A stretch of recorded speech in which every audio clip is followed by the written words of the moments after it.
కుంభరాశి వారికి కూడా ఏనాటి శని ఉన్నప్పటికీ ఏనాటి ద్వితీయ కుంభరాశి వారికి ఏనాటి శని ఉన్నప్పటికీ శని మూలక్షేత్రంలో ఉన్నాడు ప్రస్తుతానికి. కాబట్టి వారికి మరీ విపరీతమైన ప్రాబ్లమ్స్ ఉండవు. కాకపోతే వాళ్ళు చేసే పనులన్నీ స్లోగా సక్సెస్ అవుతాయి. స్లోగా సక్సెస్ అవుతాయి. వారి మ్యారేజ్ విషయమైనా సరే, మేల్ జెంట్స్ అయినా ఫీమేల్ అయినా, జాబ్ విషయమైనా సరే అన్ని విధాలుగా సక్సెస్ ఉంటుంది. కానీ చాలా స్లోగా ఉంటుంది. చాలా స్లోగా ఉంటుంది. ఓపికతో వేచి చూడాలంటే కొంచెం వెయిట్ చూడాలి. ఒక 6 months వెయిట్ చేసి, 6 months కాదు, 6 months to 2 years వరకు ఉంటుంది. కుంభరాశి వారికి కూడా ఏనాటి శని ఉన్నందుకు వారు కూడా చాలా జాగ్రత్తగా ఉండాలి.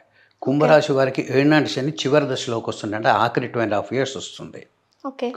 ఆఖరి 2.5 years వస్తుంది. సో ఈ 2.5 years వాళ్ళకి ప్రాబ్లం అంటూ ఏం అంటే ఉంటుందంటే శని ఎఫెక్ట్ ఏదైతే ఉండేసి ఉంటుందో వర్క్ అంతా చాలా స్లోగా జరుగుతుంది. అది ఏ విషయం, మ్యారేజ్ విషయమైనా సరే, ప్రమోషన్ విషయమైనా సరే. అదేవిధంగా హెల్త్ కొంచెం కేర్ తీసుకోవాలి కుంభరాశి వాళ్ళు. మిగతా వాళ్ళకి ఏదైనా ప్రాబ్లమ్స్ అనిపిస్తే నామినల్గా పరిహారాలతో దాన్ని సెట్ చేసుకోవచ్చు.